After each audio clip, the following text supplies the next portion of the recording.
There are storms you live through, and there are storms that live in you. Hurricane Ike was both. When that wind came for Houston in 2008, I was still learning how to balance duty and self, leadership and exhaustion. Tornadoes in Louisiana had already taught me what fast danger felt like. They came screaming through the trees, tore a roof loose, and were gone before a prayer could leave your lips. Mama used to say, "If you hear it, baby, it's already too late." I grew up with that kind of warning, stitched into my nerves. But Ike wasn't a visitor. It was an occupation. It came to test not just the buildings, but the people inside them. My world back then revolved around a Walgreens on West Road. To most folks, it was just a pharmacy.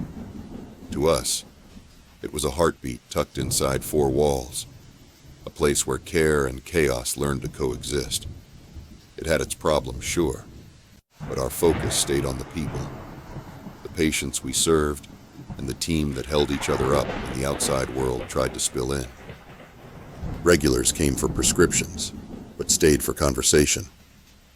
We knew who'd just welcomed a new baby, who was grieving a loss, whose A1C finally came down.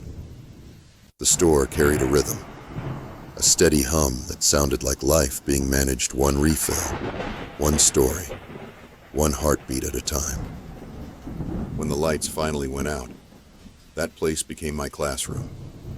It showed me what leadership costs when the easy answers are gone, and what compassion feels like when you're giving it on empty.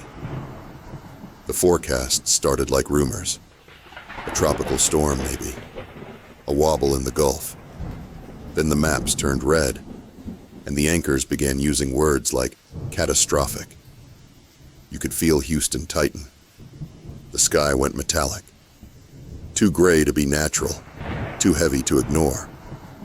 Customers arrived in waves, eyes wide, pushing carts filled with flashlights, candles, and medications. Fear has a sound. It's the rattle of pill bottles and the quick tap of a debit card when someone's trying not to think. We stayed open because duty doesn't clock out for weather. The company didn't ask. It was just understood. For 3 straight days, we filled prescriptions, triaged refills, and answered phones that wouldn't stop ringing. By the third sunrise, caffeine had replaced sleep, and adrenaline had replaced food. The air smelled like disinfectant and burnt coffee. Lisa, the pharmacist, and Veronica, the executive assistant manager, were 2 of the steadiest people I've ever known. Looked like ghosts in scrubs. Pale, efficient, unbreakable. Then there was the drive-thru. People were lined up like it was a carnival ride, honking, waving, shouting through cracked windows. One man pulled up to the drive-thru window, like he was shopping at a drive-in movie. He waved a crumpled list at the glass. "I need a 24-pack of water, toilet paper, and everything on aisle 9. I stared for a second, waiting for the punchline that never came. He was dead serious, already trying to shove the case of bottled water toward the drawer, like it might somehow fit if he believed hard enough. "Sir," I said carefully, "that drawer's meant for pill bottles, not plumbing supplies." He frowned. "Can't you just take them out one by one?" Before I could answer, Lisa leaned over my shoulder, eyes flat with fatigue. "Sir, unless you plan to wait till Christmas, that's not happening." Veronica snorted from the back. "Tell him aisle 9's closed for repairs." The man just blinked, confused. "So, no water?" I took a slow breath. "Not through this drawer, no. If I open it 24 times, you and I will both be dehydrated by the end." He didn't laugh. I did. Quietly. Lisa muttered, "Lord, give me strength and shorter lines." "Sir," I said, "if I open this drawer 24 times, we'll both drown before I finish." He didn't laugh. I did. Quietly. 5 minutes later, I shut down the drive-thru altogether. Physics and patience had both left the building. Inside, the aisles were a mess of motion. Customers paced. A toddler was crying. People were throwing things across the counter. Some prayed out loud. We were doing the work of 10 people with half the staff, as a city unraveled outside. That's when the red-faced man appeared. Rain dripping off his sleeves, fury in his eyes. "You people don't care! I've been waiting 3 hours!" he shouted. Lisa, calm as Sunday morning, said, "Sir, what's your name?" He barked it. She pulled up the profile, scanned it, sighed.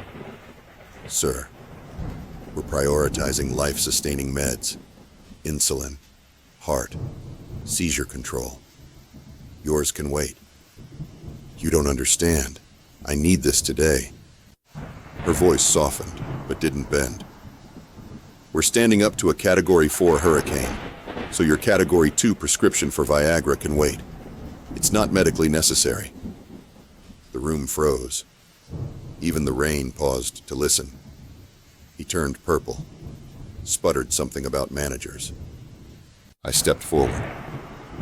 "You're speaking to him," I said. "And she's right." He stomped out, pride first. The silence held for one heartbeat. Then the laughter came. Thin, grateful, half-mad laughter that tasted like survival. We locked the doors after dark. The sky outside looked bruised. I drove home under stoplights, swinging like pendulums. The air had that charged smell before everything breaks. I filled the bathtub, checked the flashlights and batteries. I told myself I'd nap. The storm had other ideas. By midnight, the house was alive. Walls breathed, windows flexed. The rain came sideways, found every seam. I ran from drip to drip with pots and pans, laughing because sometimes that's the only sound that stands against fear. Then the power snapped off. The silence that followed wasn't peaceful. It was predatory.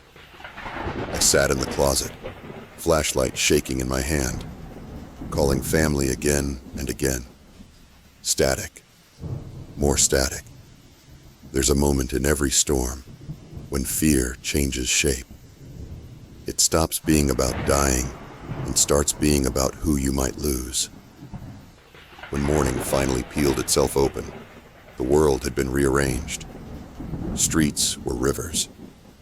Roof shingles made a new kind of pavement. The quiet outside was thick, holy, full of disbelief. I finally caught one bar of signal. My aunt answered, voice cracked. "Baby, we okay," she said. "Lost the roof, but we okay." I didn't realize I was crying until I tasted salt. The smell was next. Salt, wet pine, gasoline, metal. The whole neighborhood sagged under it. Power lines drooped like tired jump ropes. Tremaine was outside barefoot, dragging branches into a pile. "Man," she said, "that wind was personal." "You all right?" "Fence gone, shed gone, but I'm still here." Alvin's roof peeled like a sardine can. Alvin came striding out with a broom in one hand, pride in the other. "Don't worry about me. The grill survived. That means we're eating." He rolled it to the driveway and dumped his freezer's contents into a cooler. Tremaine found bread. I fished a half-warm six-pack from my car.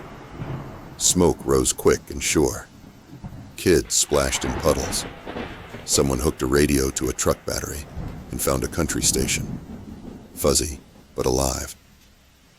"That's the South for you," I said, leaning on the hood. "The community doesn't need power to work." Alvin lifted the spatula like a hymn book.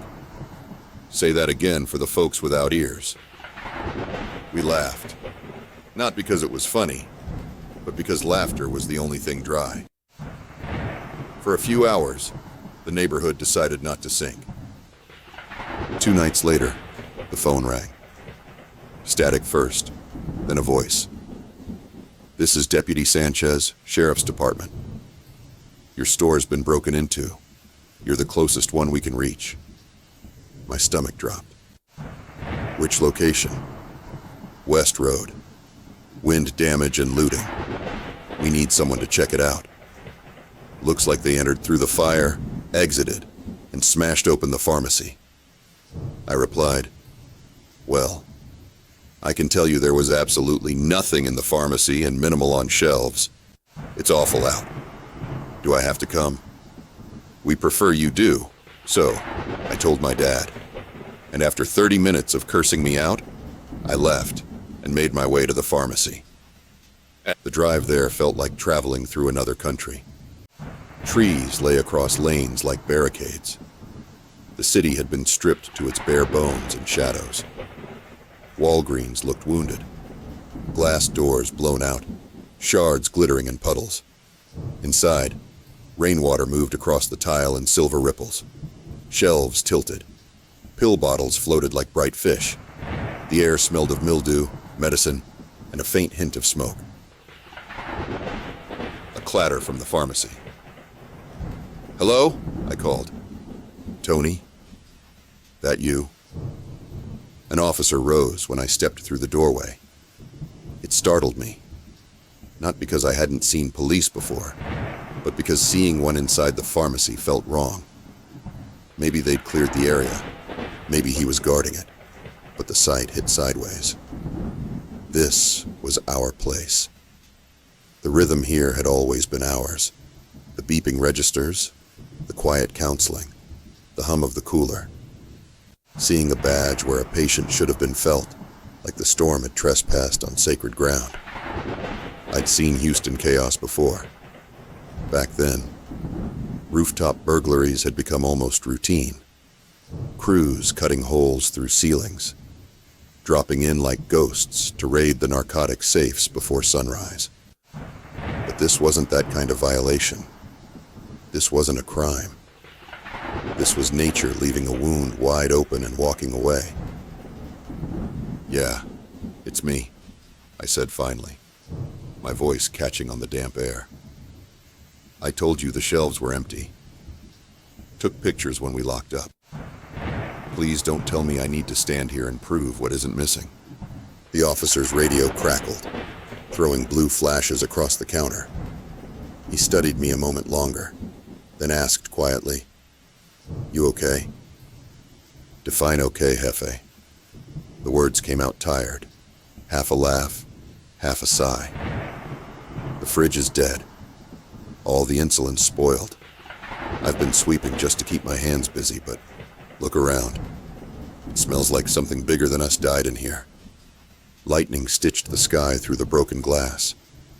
Water pooled around the prescription counter, catching the flicker of his badge. For a moment, the only sounds were rain, the low hum of far-off generators, and the soft rattle of wind through the sliding doors that no longer closed all the way. I stood there, soaked and trembling, realizing this place, our heartbeat on West Road, had turned into a triage unit for hope. Leadership wasn't a title anymore.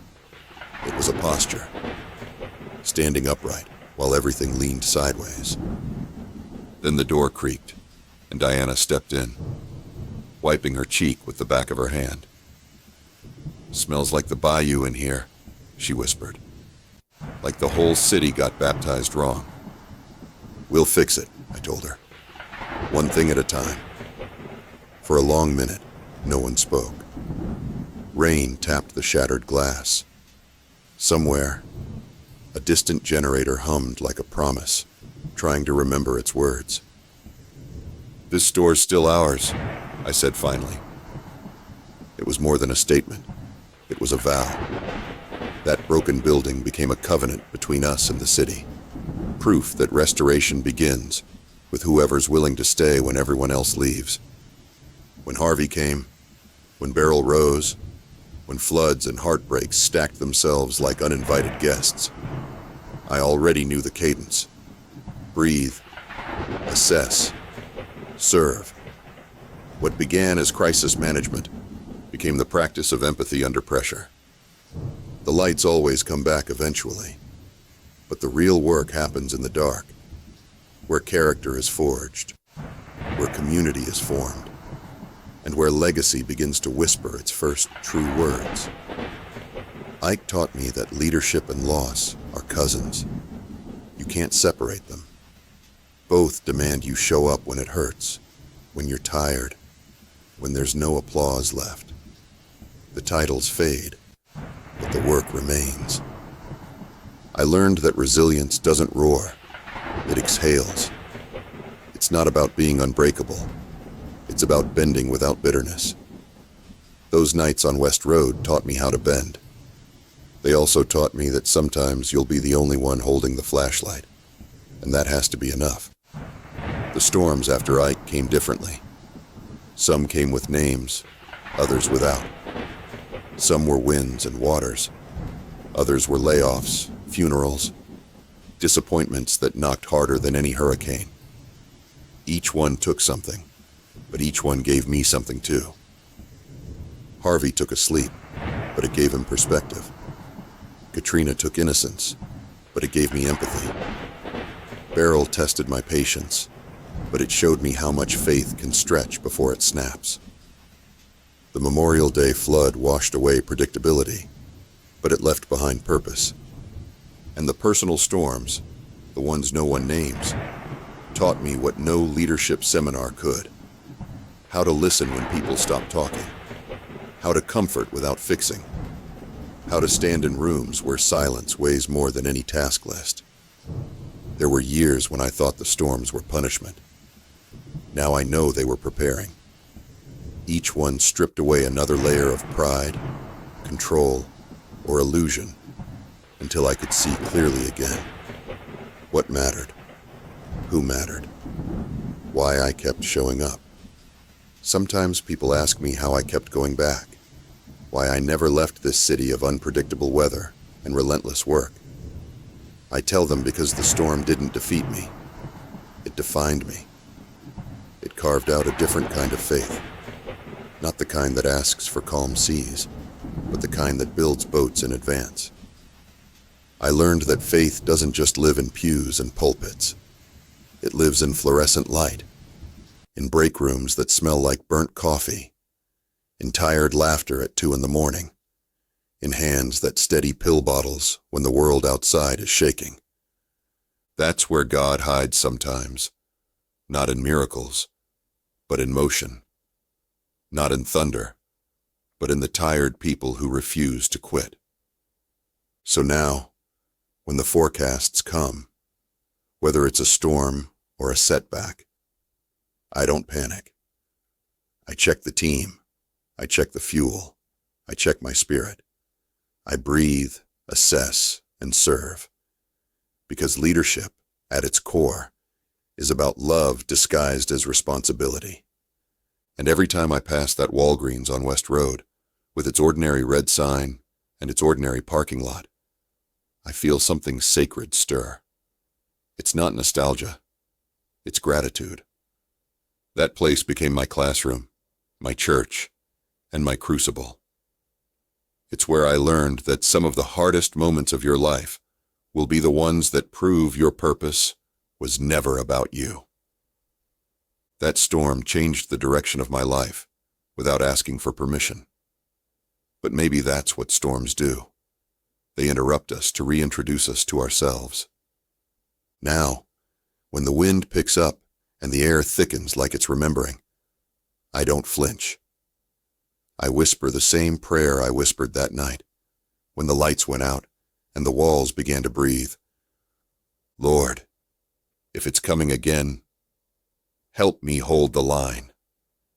Because there are storms you live through, and there are storms that live in you, and somehow, I'm still standing in both.